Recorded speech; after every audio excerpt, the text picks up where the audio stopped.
All right, we're back with another episode of the Real Estate Investing Club. I hope you guys are having a great day, whatever day it is for you, wherever you are. As always, it is Friday here on the podcast, so we're bringing that good Friday energy to you. This is going to be a good episode for those of you who are interested in multifamily or industrial. We got Jens Nielsen with us on the podcast from Open Doors with an S capital. He does industrial. He has over 2,000 apartment units as well as 100,000 square feet in industrial. So should be a good one. Jens, thanks for hopping on the show. Yeah, I'm excited to be here, Gabe. It's be a fun conversation. Absolutely. I told you right before we got on here, we always like to start with stories. We like to hear how people got to where they are. So why don't you take us to the beginning before you had a single door in real estate and tell us how you got started and how it's been going since then? Yeah, it started in, the revelation came in like 2015, 2016 that I needed to do something different to, start creating income that was decoupled from my time, to start creating some wealth outside of, just putting money into the stock market in my 401k. So kind of the thought came in 2015. The first property was bought in 2016, where we just started investing in smaller, fourplexes and so on in Albuquerque, New Mexico. Started down there kind of small.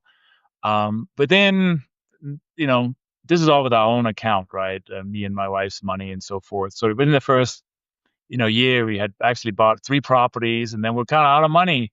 And then we went into doing some joint ventures. Funny how quickly that happens, right? Yeah, right. I still have one of those first properties. It's great because it's been refinanced. I have no cash in it of my own anymore, and it still produces good cash flow. So then we went into the joint venture space first with a smaller 38 unit, which we also still own. And then we was off to the races in the syndication space, where I started, syndicating stuff starting in 2019 and so on, right? We can definitely dig into different areas of that. Nice. So yeah, it sounds like a pretty traditional, I would say, quote unquote, traditional trajectory. You started in the small single family to small multifamily rentals, duplexes, triplexes, quads. You from there you kind of graduated to a little bit larger properties. You said 30 units in there. And since then you've been taking on the syndication space. So I'm sure you guys have kind of opened up your what you've been looking at. What kind of range are you looking at now in terms of the unit count? Yes, I mean the biggest deals we did were in 200 plus unit. We did a 237 unit deal in Phoenix that we also have sold since. So that was probably the biggest one. I mean, lately, it's been in the couple hundred, 100 to 200 unit size. Things have slowed down a little bit in the last couple of years, as a lot of investors, because of, the interest rates and where things were going. So that caused a little bit of a pause, right? And more into managing what we already have. But, right now, if we look at anything, I mean, we're pretty, opportunistic. So if something good comes up that makes sense, we may still do it, right? But, 50, 100 plus units is typically what we're looking at. Yeah, makes sense. And at some point you decided to change gears a little bit and you looked into industrial. What made you interested in industrial, and how did that first deal go? Yeah, as you know, dealing with a lot of tenants in an apartment building. I mean, I'm not a property manager, but still, there's a lot of turnover. There's a lot of, people every month in and out, and collections and all these challenges, and then insurance went kind of nuts. So there was a lot of there was a lot of kind of challenges and headwinds that we saw that made it less attractive to continue to invest in the multifamily space.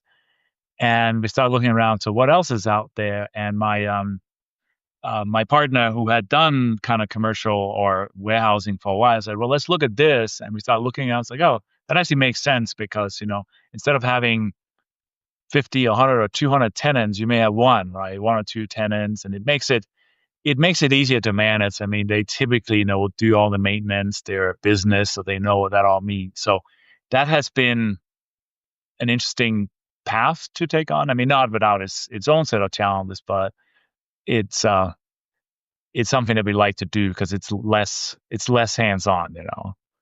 Yeah, makes sense. No, I mean, I mentioned before I got you and I were talking before the show. We've been looking at industrial ourselves. We do self storage, and industrials like self storage, but with with one door instead of 300. And so I like the idea of it. And so, tell me a little, let's dive deeper, a couple layers deeper into industrial. You mentioned that you look for, it sounded like single tenant instead of multi-tenant industrial. So we've done both, right? So the most recent deal we did, if we want to break that down, it was in December of 2024. We closed on that, and that was, what is it, over 30,000 square feet, and it was a business that was kind of shutting down, right? The owners were retiring and they couldn't really sell it. So they just shut down the business and sold the building. So we took on the risk of buying a vacant building, but we got it for a good price, right? And then we, went in there, did some upgrades to it has an office, and we cleaned out the warehouse space and stuff and so on. Did some upgrades to it while our brokers were, marketing the building. We could have split it up if we wanted to, but there was only one office. So it would have been weird to kind of do that. So we ended up finding a telecommunication provider, like somebody who does, all the cables and the wiring and all that stuff, who needed the space. And had a big yard. They could park their trucks out there, had inside space for all their cables and stuff. So they were a perfect tenant, right? So within, I think 3 or 4 months of owning it, we got somebody in there that leased the whole space at a decent rate, with 4-year lease with automatic increases and stuff like that, right? And it's been pretty easy to deal with them since they took over, because there's a national company, a national tenant, right? So that's pretty nice. We do have another warehouse that does have multi-tenant. That was kind of a Class C, where there's anything from a few hundred square feet to a few thousand, where we have a mix of tenants in there. But you have some diversity, but also, you're dealing with more people and more businesses that way, right? So how do you go about, I mean, take me through your buying criteria. How do you find them? And then what specifically are you looking for in the industrial properties that you're looking at, that, the ones that you're interested, what kind of criteria are you looking at? Yeah, I mean, we're not out there competing with the Amazons and the 400,000 square feet and 40-foot ceilings and all that stuff, right? We're really looking at that older vintage with lower ceilings. Maybe it's 20 feet, 15, 20 feet ceiling heights. Maybe it's just a little bit more that BC class. But what we're looking for is, if it's vacant, we got to get it at a really good price, because we're taking on that risk to find a tenant, right? So we got to get if they're ready, and we're talking cap rates in the 8 and 9s, right? We're not talking about 4 and 5 cap rates like you see in apartments. So we're looking at much higher cap rate because of the risk, with the single tenant, and in a decent location, not something that requires a ton of capex, because then that's a lot of money up front. And then with what we've done too, we've even gone in, and say we need a long due diligence period, where we actually going to try to market the property, so we can try to find a tenant before we actually buy the damn thing, right? So have some sort of out that way. And if there's already a tenant in there, that's a little tougher, because then you are, the seller, if there's multiple years on that lease, they may require a premium for that. So that's a little bit hard. We like something where there's some sort of upside in that regards, if that makes sense. Yeah. That makes sense. So say you're buying, you just went through one that you bought, it was vacant, you had to release it. How do you go about doing the releasing? Are you guys hiring a broker to do that? Or are you guys, you're doing it yourself? Google Ads, Facebook posts? What's the strategy? No, we use brokers, right? Because it's just, especially if we have a unique space, there's not 100 people standing in line to rent it, right? So brokers has been our go-to, right? And that creates another interesting challenge, and maybe people are not aware of that. So let's say you rent something for 4 years, they get all their commission up front, right? So they get their 4-year rent commission. So you may be paying $100,000, $200,000 for a lease signed, and you're like, before you start actually getting the rent income. So that's something to just keep in mind, that you got to have money for those commissions for the brokers up front. What is the commission for a broker leasing bringing you a tenant for a property? I think it's maybe 3-4%, something in that range, Oh, right? so it's So the same as if they sold it. yeah, it's not cheap. I can't remember the exact because my partner dealing, but so if you're collecting, I mean, this one deal is $25,000 a month in rent, right? You multiply that by 4 years, and then the 3% is that's a lot of money suddenly you got to come up with, right? So we have to raise that up front so we can pay them, um, and then hopefully the tenant stays for those 4 years, and we don't have to pay another commission until the time is up. Yeah, makes sense. So let's talk a little bit about value add on the industrial side. I mean, you mentioned one of the things you guys look for is just properties that are vacant, and then you get a discount on the purchase price. So outside of just a discounted purchase price, what are the actual things that you do operationally, capex wise, to the property to push that value to force appreciation? Yeah. And first of all, right, I know depending on where your listeners are from, right, you can go to the Rust Belt of the United States and probably find warehouse space all day, all night long, right? That you don't want to buy. So you have to make sure the market you're in is somewhat constrained with new construction, or the new construction is very expensive, or the occupancy is very high in the market, right? So make sure you understand that. Albuquerque had like the 3 or 4% vacancy rate on industrial, so that made a lot of sense for us. Then to take your question, right? So, um, first of all, like make sure the roof doesn't leak, right? Very basic. I mean, these are older buildings, so just fix up the roofs. Maybe do some painting. Maybe you fix up the parking lot. We had to put in new power. So the one we did like 2.5 years ago, we had to put in new power because we had some cannabis growers in there, which is legal in the state. So we had to put a new power in, and water, and so on, right? And we wanted to create a unique separate suites. So we put a little bathroom in and stuff. So you had a self-contained unit that for we had more because it wasn't contiguous the way the space was built. So that was one way to kind of create create that value there. You know, we also bought like a flex space is kind of similar to what you guys are doing with self storage. That was just kind of, it was like eight, almost like garage size units next to each other, 1,500, 1,600 square feet. We just had to do they were newer. We just had to do a little bit like, fix some roof stuff. We put some security systems in, fix up the parking lot. So, it doesn't have to be fancy because, people don't pay for extra granite. If there's a working toilet and there's power and cooling and heating and stuff, they're usually happy, right? The roof doesn't Yeah. leak. Yeah. Yeah. Especially on the self storage side. It's amazing that even small improvements, your tenants will really appreciate, like security. If there's no fencing, if you don't have a security fence around the property, you don't have an automatic gate. It's not a ton of money. It is money, but it's not an extreme amount of money to put that in. And it really does, increase your ability to lease up those properties. Um, awesome. So, I mean, industrial, it sounds like relatively new type of asset for you guys. Multifamily really is your bread and butter. 200 or 2,000 units, you said you have under management right now. I'm sure you have gone through the loop on everything you can possibly experience on multifamily. I'm sure you've done it at this point. Tell us about management. How has that gone, and how are you guys making sure that you keep your occupancy rate high? Yes, I mean, obviously we hire third-party management companies, right? And some of our partners are the property managers that help, right? And what I've really learned is where you buy, and is incredibly important, right? And not so much Where you buy? where you buy, right? Yeah. And not so much like maybe on one side, the right side of the tracks, even more like certain cities and stuff. I've learned a lot about how certain cities are much more landlord friendly versus tenant friendly, and so forth. And even cities that have point of sales inspections and high taxes, and so forth. Point Those of are things sales that inspections.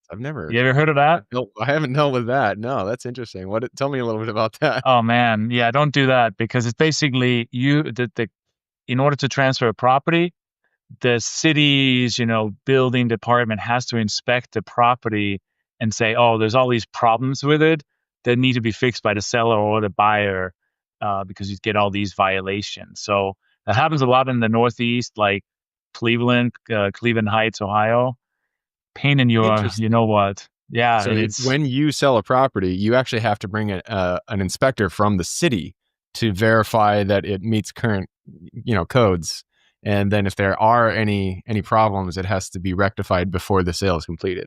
no, it doesn't have to be rectified before the sale. This buyer can take on those liabilities, but it sits out there and say, here are the violations on this property. I mean, it can be silly things like a broken light bulb, or a outlet that's missing, or Hmm.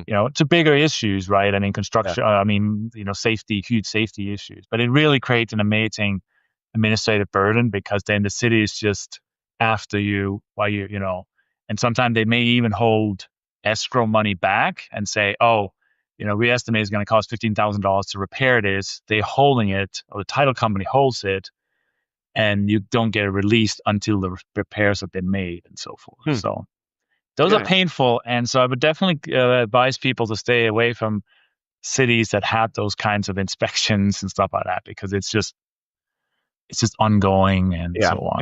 Pain in the neck. Makes sense. That's right. So So what did I let's learn? Yeah, I mean, oh, sorry to interrupt. I mean, you know, it's lots of things around underwriting versus reality. What can tenants actually pay these days, and where do they struggle, and then the realities that you and me and everybody else in the market has faced, from insurance going up and taxes and those things that we all kind of struggle with, right? But on the flip side, right, I mean, certain properties with the right manager, and the on-site manager really makes or breaks the deal. I mean, we have one property that struggled for a while, and we got a new manager, and then suddenly it's just so much better. Like, oh my God, it was not the property, it was the property manager that couldn't figure it out, right? Yeah. Yeah, I need to record a whole video on the importance of property management, because you're right. I mean, we've dealt with it with our mobile home parks, our RV parks.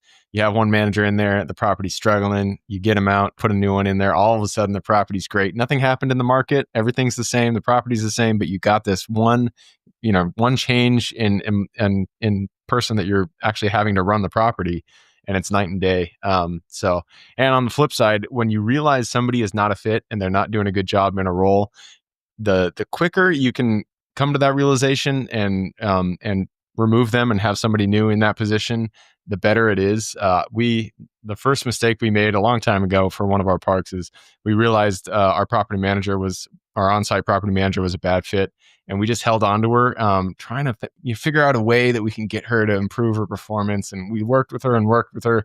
Nothing ever changed. It always was bad. But like 6 months went by, things just kept going downhill until we finally pulled the trigger and changed property management companies.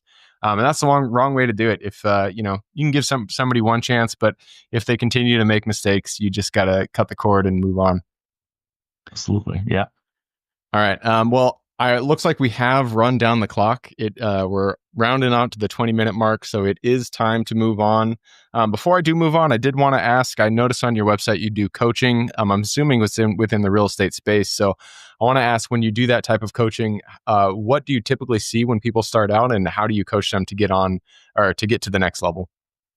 Yeah. So yeah, real estate mentoring. I also do, high performance coaching. This is really around mindset and everything else. And I see a lot of people, they have this desire, oh, I want to invest in real estate, but it's not really important enough to them. So they don't take the necessary action, right? It's a nice to have, but then when it gets difficult, they're like, whatever. So I like to work with people and understanding what's the why behind this. Why is this so important to them? So we can, get clarity. Is real estate really the thing, or is it just something that you picked out of the blue, right? So really work through all that. And if we decide, or they decide real estate is the right approach, yeah, then it goes through everything that's necessary to get there. So it's not just about underwriting deals and calling brokers and all that stuff. It's really getting deep into why is this important to you. And when they understand that, then we can move forward. So yeah, that's kind of what I do. Cool. I love it. All right, let's move on to the quick question round. You ready? Yep.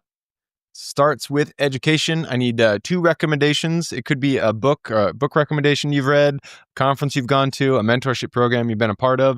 But I just need two recommendations, one for general life wisdom and then one for real estate. Okay, so I will say the High Performance Habits by Brendan Bouchard. That's a great book on just this high performance mindset that we have. A So I don't have a specific recommendation on like the real estate side. I would say get involved in a group of people that is doing what you're doing, right? So it could be a mentorship or coaching program or something, but get around other people, Hey, I'll recommend myself, but there's those groups out there, just make sure you understand what they're offering, what the costs are, and what their track record is. Yeah. Yeah, that's actually something I wish I did when I got started. When I got started, I bought a course and I did I did the course, but I didn't have somebody there to guide me who had been through the experience, and I just kind of figured it out on my own. It ended up working out, and I'm glad. But I really do feel like the timeline would have been compressed had I had a mentor, or a coach, or anything like that in my corner. So I absolutely do recommend that to you guys out there who are just starting and you're thinking about getting involved in real estate. Go out there, get a mentorship program, get a coach, whatever it is. Just get around people who are doing the same thing that you're trying to achieve. I guarantee you're going to see a lot more success, and it'll come a lot quicker than if you had done it on your own. All right, next question is for your younger self. Let's go back to the Jens who was just starting so many years ago. I think you said 2015 or something like that.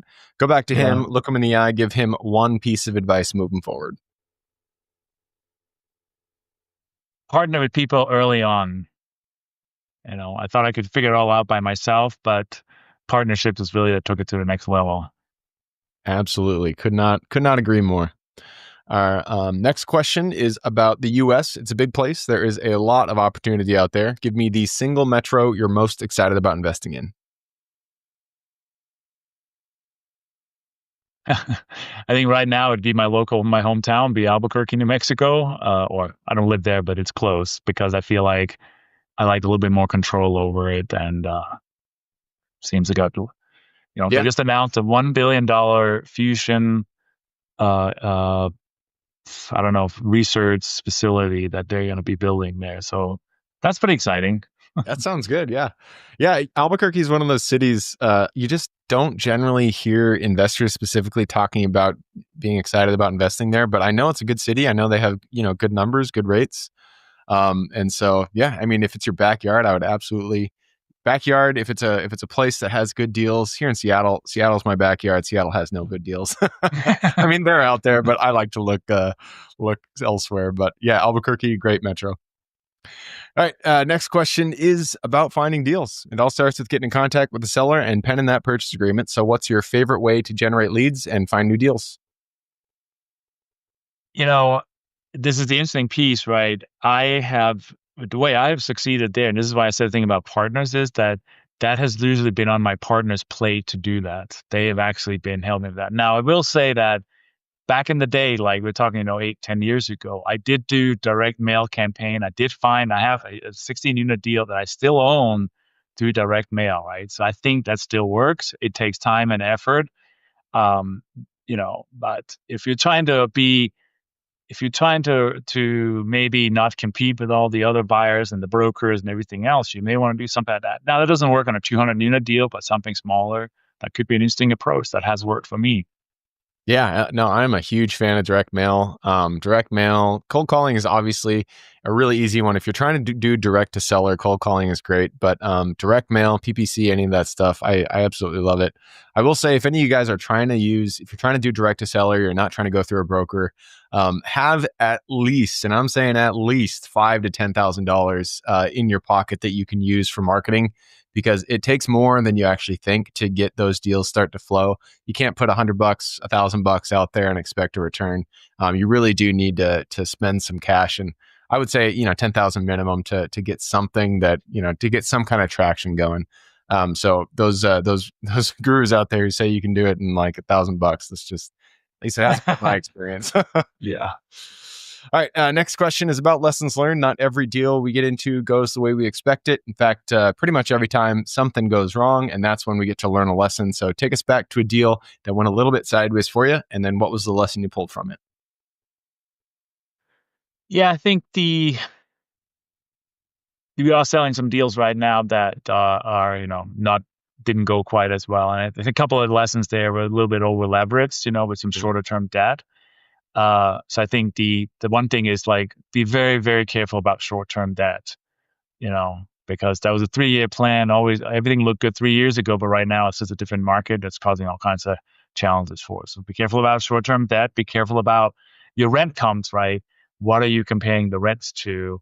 Are those true, right? Or are you just kind of pulling too wide of an area and it doesn't really? So those are some of the painful lessons that I have experienced myself.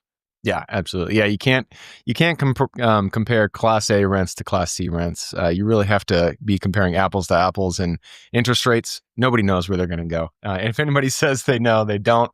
So it's really difficult to get, or at least you need to be conservative when you're looking at your debt. But sometimes things go 100% right, and there's deals that stand out in our mind as the highlight reel, as the thing that kind of, everything went well, and it stands out as one of our favorite deals. So take us to that deal. What was it, and tell us the story about it. Yeah, that was the one I think I mentioned early on. It was in Phoenix, 200 and some 20. I can't make maybe I can't make exact number. I think we did a 3.5x in like a 3-year, 350% return on that investment for investors. Nice. So that was In three huge, years too. and That's great. I'm so glad we sold it too, because it was right before the market kind of shifted in interest rates. So I don't know how those buyers are doing, but we we got out of it right in the right time. So. Nice. There you go. And sometimes luck is on your side when it does. When it shows up, you take it because nobody, you never say no to luck. That's for sure. Right. All right. And that leads us to the very last question. This is for the listeners. You've given us a lot to think about. I'm sure people want to reach out, get in contact with you. This is a two-parter. Where can they find you? And then what can they expect when they reach out? Yeah, so I think it's actually jensnielsen.us is kind of my best website now. It has link to my coaching, my real estate stuff, and they can expect, my phone number's on there, my email's on there. They can book a free call. So if anybody want to talk to me, just go to jensnielsen.us and get in touch there. Perfect. I'll put that link in the show notes. So if you guys want to reach out to Jens, all you got to do is click the little more in the description. It's going to pull down that full description, and in there you can find his links. All right, man. That wraps it up. Thank you very much for hopping on the show. Thanks, Gabe. It was a lot of fun. Absolutely. For everybody who's with us today, thank you guys for showing up. You are the reason we do this. So if you guys have any questions, reach out to me, Gabe at therealestateinvestingclub.com. If you guys want to support the show, just leave us a review or a comment on the video. Other than that, I hope you guys have a great week. Keep rocking real estate, and I look forward to seeing you on the next episode.